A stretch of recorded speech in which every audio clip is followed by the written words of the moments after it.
মুসলিম পরিচয় দিতে পারি না, যেটা আল্লাহ দিয়েছে। যদি মাযহাব থেকে থাকে তবে তা 4 খলিফা থাকাকালীন প্রমাণ দিতে হবে। খলিফার কালে বিচারে অমতামত নিয়ে যুদ্ধ হয়েছে, কিন্তু মাযহাব নিয়ে নয়।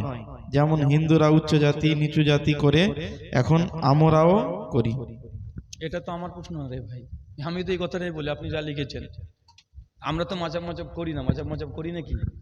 আমরা তো বলি আতিউল্লাহ আতি রসুল, আল্লাহর আনুগত্য করো, রসুলের অনুসরণ করো।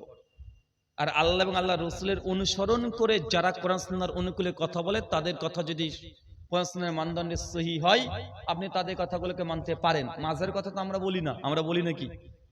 আমরা মাঝের কথা বলি না ভাই জান। আমরা বলি আল্লাহ আল্লাহ নবী যা বলেছেন, যা আদেশ করেছেন সেগুলোই করেন।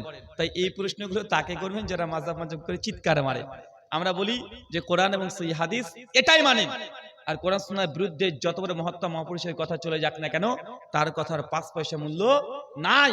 সে যত বড় আলেম হোক না কেন। আল্লাহ সুবহানাহু ওয়া তাআলা আমাদের বুঝার তৌফিক দাও। চলে পড়ি আমিন।